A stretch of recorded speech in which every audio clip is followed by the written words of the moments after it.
points of interest. Exterior of the house, the Folly was built using 8 different sizes of bricks. All were handmade here on the property using the porous red Carolina clay sand, thus the red color.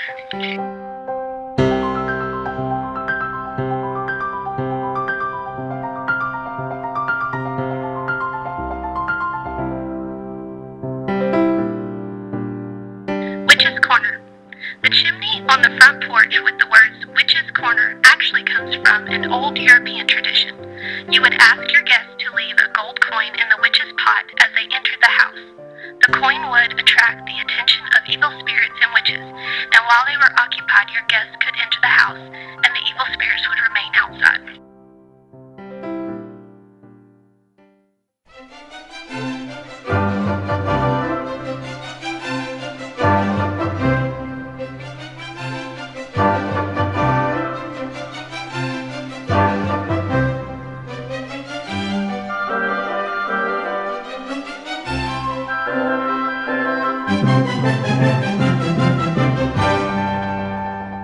This room was added to the back of the house when the carriageway was closed in.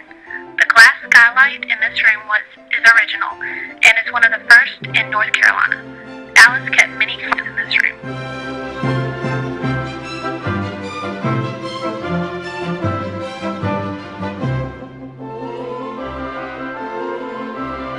The kitchen. This room was added during the first renovation when the stables were relocated. The original kitchen was in what is now called the smoker. When constructed, this new kitchen was considered very modern, with every inch of space utilized. This is the summer kitchen. This room was added around 1910 and is the only room in the house that is not structurally made of brick. It was called the summer kitchen because it had an oil-burning stove, which was much cooler to work with in the summertime than the wood-burning stove. It was not necessary to keep an oil-burning stove hot all day, and the many windows in the summer kitchen allowed it to be much cooler. The furnace room. Sometime in 1906 or early 1907, Jewel purchased a steam heat furnace from a hotel in a nearby town. He installed it in the Folly. The furnace sat below what we now see as the floor of the public restroom. The steam pipes ran through the tunnels under the house up to the various radiators located throughout the house. Mr. Korner finally admitted that it was impossible to keep the Folly at a comfortable temperature using this heat source and removed the system after only a few years. The wine root cellar. Did you notice the temperature change when you entered this room? Because it is located below ground level, this room was always the coolest room in the house year-round. The cooler temperature made it perfect for storing canned foods, preserves, and wine. The smoker. Originally the kitchen to the Folly, the smoker is the only room in the Folly in which Mr. Korner allowed smoking. He did not use tobacco products himself, and he was concerned about fires in his beloved home. The marble and ceramic tile were used to make the room as fireproof as possible. The small doorways also made it easy to close the room off from the rest of the house, and very conveniently, the well pump is right outside the door. Ironically, Mr. Korner made it quite a fortune working for a tobacco company. This is the north entrance. When the carriageway ran through the center of the house, this was the main entrance to the home. It continued to serve as the guest entrance even after the first renovation. Guests would be greeted at the door and directed up the staircase to the reception room or to the theater. The master bedroom. This room was originally Mr. Korner's formal living room. When he married Polly Alice Maston, it was used as a front parlor and dining room. Their bedroom was upstairs in what is now the reception room after the birth of their children. Dor and Gilmer, the master bedroom, was moved to this location. You can see that the dressing room at the rear of the bedroom provides a straight sight line to the children's playrooms. It also incorporates Mr. Korner's unique ventilation system. The glass windows are on pivots to control airflow. The sitting room. When the original kitchen was located where the smoker is today, this area was used as a pantry. Through the door by the chair is the narrow passage passageway with marble steps that connected this room with the wine cellar, the kitchen, and the dining room. The children's playrooms. When Dory and Gilmer were young children, these two rooms were converted to create playrooms, thus the short ceiling heights. When they grew older, the rooms were assigned various uses. Caesar Milch, who painted the murals in the house, used one as a bedroom, as did Professor Hobbs and the music instructor. The playroom number 2. This room was created by dividing the original kitchen. If you look closely, the windows to the north actually close all the way down to the smoker. From the outside, you can see the floor joist which now divides the two rooms.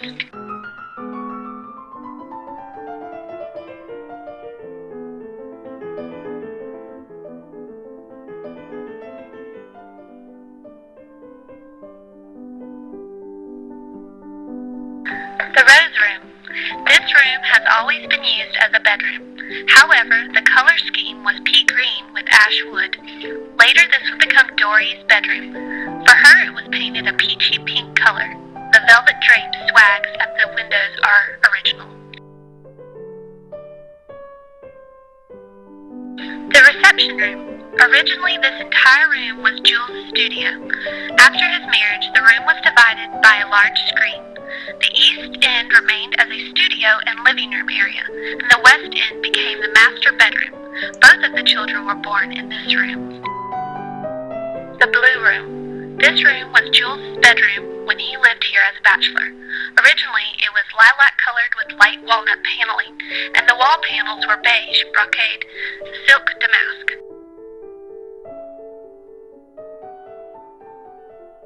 Cupid's Park Theater. The first private little theater in America. When Jewel and Alice were married, this room was a large cavernous room, which Jules had used as a billiards room, and the dancing floor when he entertained guests. It remained the entertaining and dancing floor until 1897. When at Alice's request, it was converted into a theater. By this time, Alice had started her juvenile lyceum for the local children. She worked with her husband to design the stage, curtains, and costumes. Jewel painted most of the stage scenery himself.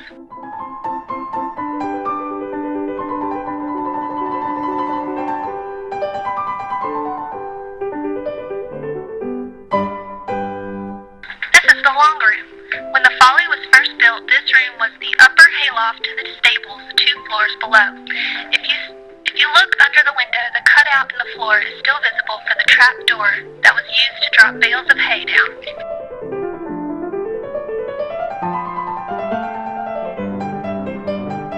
This is the dressing room. Originally, this room served as the lower hayloft for the stables. The horse stalls were directly underneath where you are standing. The trap door is still visible in the floor.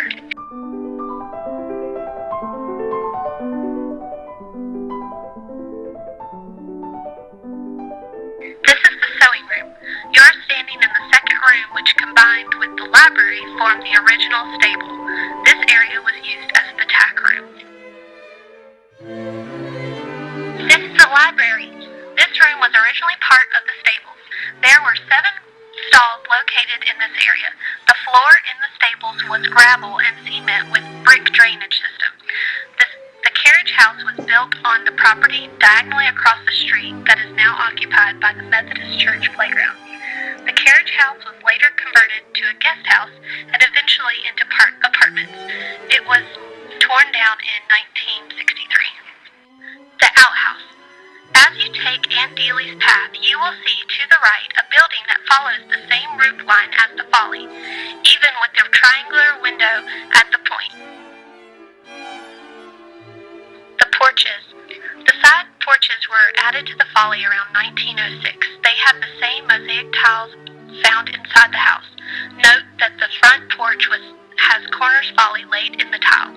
The 2 marble top picnic tables were designed by Jewel. There originally were several more of these picnic tables on the property. Evidence that the outside of the Folly was once painted white is still visible under the porch roof.